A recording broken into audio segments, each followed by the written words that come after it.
Hello, usa ka mabugnaong kabuntagon mga kalanog. Tungod kay may banos na pud ang atong panahon. Salamat kay sa Ginoo. Tungod kay ang ulan iyan na siyang gibuo sa ikaduhang higayon. Orag nakatulo na gyud. Sa katapusang adlaw sa Abril 2024, nibuhos ang ulan nga igo-igo gyud nga ulan mga kalanog. Ambot sa inyo mga dapit. Pamilya nako murag lokop-lokop na ang maong ulan mga kalanog, no? Dugay-dugay kita nga naka-upload tungod sa panahon, nagdaot sab nya tungod sa atong kabisihon. So niini nga takna sa kabuntagon, mabugnaw kabuntagon.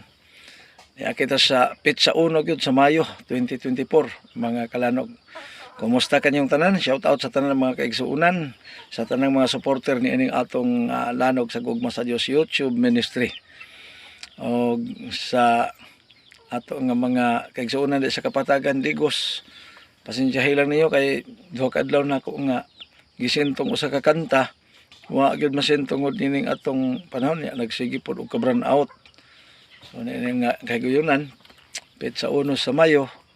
So niana punta sa atong padayon sa atong programa sa Lanog sa Gugma sa Dios. Sir Roy Rosero, kumusta po kayo dyan sa USA? Pasalamatan po natin ang ating Panginoon dahil napakabuti po niya talaga. Sana po ay nasa mabuting kalagayan kayo kasama ng iyong may bahay, Ma'am Patricia at sa buong pamilya. Maraming salamat po sa walang sawang suporta nitong ating ministry. So pahiluna mga kalanog tungod kay dinhi sa atong programa na napunta hisgutan na mga butang mga kaigsunan. So kining ato ning hisgutan karon kining resulta sa pagkatukod sa iglesia nga wa pay Biblia. So mao ni ang trending karon mga hinigugma. Ato pud ding tagaan pod og linaw tungod kay ang Biblia daan naman naghatag og linaw ato ning dugang ipasabot kay murag wa gyud kay makasabot gihapon ang atong mga kagalaan, no? Ang Malakias 2:8 bisag unsaon nila nagbali-bali di na gid ni mabali kay ang gisulat didto sa Biblia nga matod pa nila ilaha mao gina kung hibudngan nga nganong ilang giapil og sulat diha, no? Kung ilaha manggaling tinuod mao ni usas mga ilahanan nga bakakon nangangkon ra gyud sila mga kalanog. Kamong mga pari, may biyas kamatuoran ang iyong gitudlo, nagtok mo din mo sa pagbuhat og sayop sa kadaghanan. Mao ni mga kalanog nga ato ning hisgutan na pud karon ining joteng panahon sa ato nga programa, no? So atong ilhon ang tinuod nga magwawali pinaagi sa pagsunod gyud kang Kristo. Tanaw na to. Si Apostol Mateo sa 28:18 ngadtos 20 mga kalanog miingon siya sa 18 kanako gikahatag ang sa langit ug sa yuta. Naa sa iya tanan. Sa ato pa diha kita ni Kristo kay naa naman niya unya sa kaluwasan kung maghisguta 3:16 mao ning programa natong Lanog sa Gugma sa Dios. Siya lang gyud. Karon siya po'y nagtudlo 19 Mateo 28:19.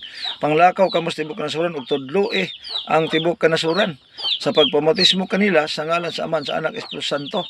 So tudloan sila bago sila bautismuhan. So ang gitudlo sa simbahan nga dako pwede nagbautismuhan ang gagmayng bata. Kaklaro sa instruction ni Kristo nga tudluan usa. Nang pangutana ron mga kalanog unsa ang pagtudloan ng gagmayng bata. So mao ni nga bisag unsaon nato og analisar hinungdan ni sa gitukod ng iglesia wa pay Biblia. Anya karon mangangkon sila nga sila kuno nag-compile sa Biblia kay ang Biblia kuno produkto sa ilang simbahan. Perting paita no. Perting yung luuya.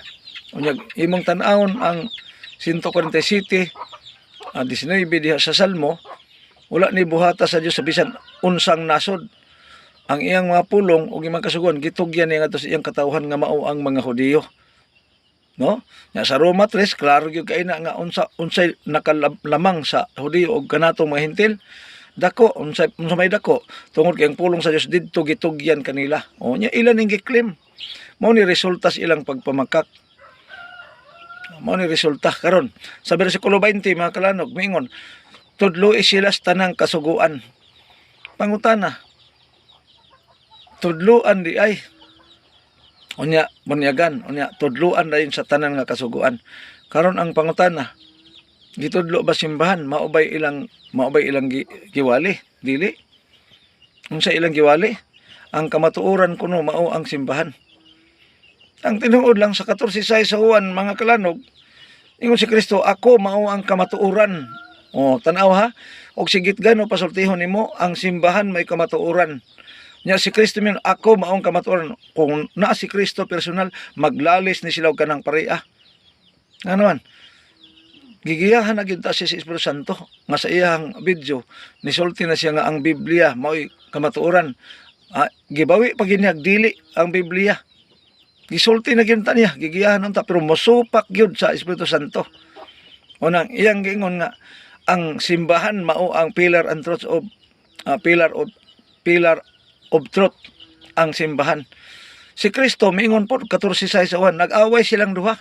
Kamo na magblansi-blansi ni makalanog insa inyong tuuhan asa mo ini. Kaingon ang 12:30 sa Mateo, ang dili dapig nako batok kanako. Karon kung mudapig mong gitgano, mga kalanog, klaro nga batok yun mo ni Kristo. Si Kristo miingon, ako maong dalan ug ang kamatuoran. Pero siya, ang kamatuoran kuno mao ang simbahan. Nakaron ang simbahan nga iyang giingon, wa pay Biblia. Unsa may tudlo ining simbahan na? Manang daghang nga suko sa ako mga kalanog sa mga comment nga kalbo na daw, ambugiro pa daw. Yang anong di ko mutuo sa Biblia, nganong di ko mutuo sa gisulti ni Gitgano nga unang Timoteo 3:15. Unsa na to pagtuo? Nga gibasa ra niya unya gihimong kuptanan sa iya kunohing pundasyon nga ang simbahan maong kamatuoran. Unya matud pa niya dili ang Biblia mo'y kamatuoran. Unsa ni pagpalutaw nga kamatuoran ng simbahan iyang gisulti? Nga ang iyang gisulti nga Biblia mao'y nagsulti, dili man kamatuoran. Blansi-blansi na niyo mga kalanog aron dili mo maulahi. Basig ulahi na ang tanan anha pa niya mo magmamalandong.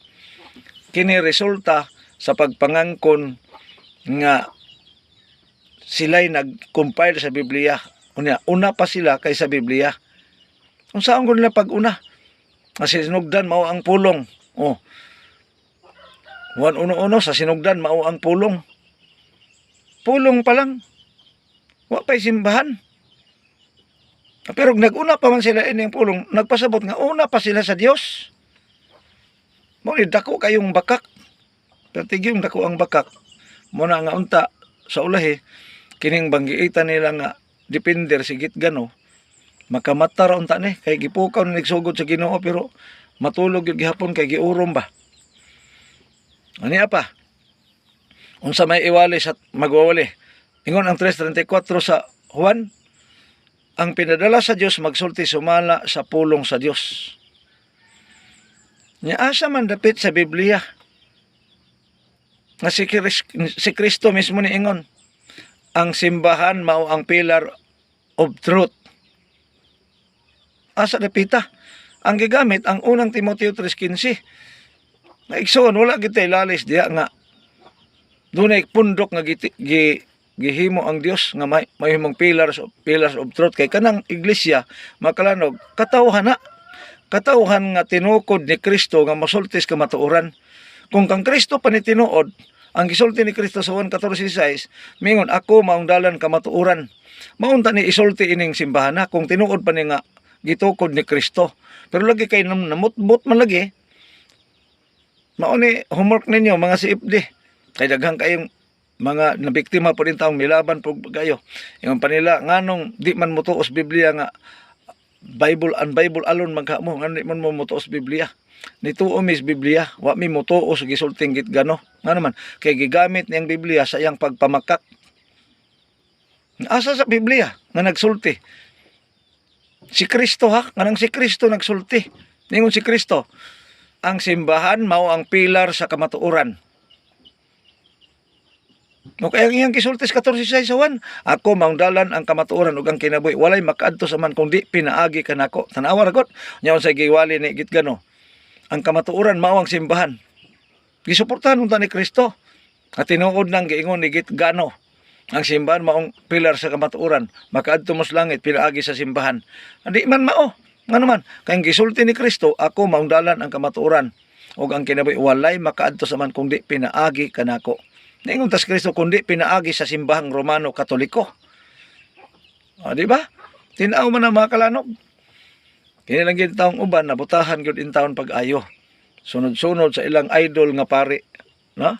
Yan amang po yung mga galamay pod sa pari nga pertipong tinus-up sa pari in taon nga mangugat gyud nga ang pari lagi may katungod sa pagwali kuno sa mga balita. Nanaon sa man ni mga siipding nagapil-apil man pod nga di man ni mga pari. Mao ni dako kayong pagpamakak. Ada pa niingon nga mahimo ba kang propeta nga wa man kas Biblia. Wala lagi sa Biblia pero ang sukaranan ang Biblia. Unang Samuel 10 bisan kinsa pwedeng mahimong propeta. O, naalang siya'y ilhanan. Naalang siya'y trademark. No? Unang Amos 3:7 ang Dios dili magbuhat sa iyang buluhaton kung sa iyang mga tinago ipahibalo niya nga to si mga katawan nga mao ang mga propeta, mga manlagna. Marang sa episode 20, wa gi pari nga nakarga. Unya basahon ni sa mga CFD, ingno na po pari na po nang naasa 220 sa episo. Kay ang episo 4:11, i-claim man gid nila nga kanang pastor diha pari ko no. Naunsa mo nahilo mo? Di na mo kabalo mo basa. Mo basa unya mo sabot. Pagsabot nila ang pastor mo nang pari. Sa ato pa, ang pari ug pastor maura. Unya kay ang pari sa Malakias 2:8 gisulti man gyud sa Biblia nga mibiya gyud kamatuoran. So kung pastor nga mibiya pas kamatuoran, tingali kamo na. Muna nga ang ingon ni Pablo mga hinigugma makalanog, unang Korinto 1:23-24, ang atong giwali mao si Kristo. Tanawa, kanang term nga mao si Kristo. Pero ang ilang giwali mao ang simbahan nga tinukod kuno ni Kristo. So mo ni wa magkadimao mga kalanog. Kasi si Pablo miingon, si Kristo mao ang atong giwali, ang gilansang sa cross, ang kaalam og ang gahom sa Dios. Naon sa may gahom sa simbahan nga dili tinukod ni Kristo. Kung balikan nato ang unang Timoteo 3:15, si Pablo misulti, kung malangan man ako, ikaw mahibalo nang magkinabuhi diha sa sulod sa panimala sa Dios nga mao ang iglesia. Nagpasabot ang panimala gipasabot ni Pablo, iglesia. Wa tay lalis diha nga iglesia, pero kinsay nagtukod ang iglesia? Ang Dios. Meaning to say kay iya man sa Dios nya ikaw noon gitgano mo'y magbuot nga tinukod man ka sa Dios ng inyong iglesia. Na unsa may gisulti sa amahan. Paminawan ninyo ang akong anak. Mateo 17. Paminaw kamo kaniya. Nga naman, kay doon naman po'y magwali nagsukuhay sa iya kang Kristo. Sama na yung gitgano karon. Nga nagwali na nga ang pilar kuno, ang pilar and foundation of truth, mao kuno ang simbahan. Wa gyud magsultis Kristo anak mga kalanog. Mao ning tinudluan nga lipat-lipat. Unya karon ang iyang mga galamay mingon nga Bible alon maghamo nganong di man lagi mo mutuo sa gibasa ni gitgano. Wa man ta ingon nga wa mutuo sa gibasang gitgano, ang atong wa tuohi ang gisulting gitgano sumala siyang komentaryo nga ang pillar and foundation of truth mao kuno ang simbahan kay wa gyud magsulti ana sa Kristo. Balik-balikan ninyo, basahan ninyo Juan 14:6 kung niingon ba siya nga ang simbahan, ako mao ang dalan og ang kamatuoran. Tanawa ra gud. Naingon sa 12:30 sa Mateo, ang dili dapig nako batok kanako. Sa ako nang gingon, resulta ni sa pagpangangkon nga una ang simbahan kaysa Biblia. Mao ni resulta sa ilang pagpanudlo. Karon mokot-kot dito sa Biblia aron lang gamiton pagpabarug sa ilang argumento nga wa magkadimao.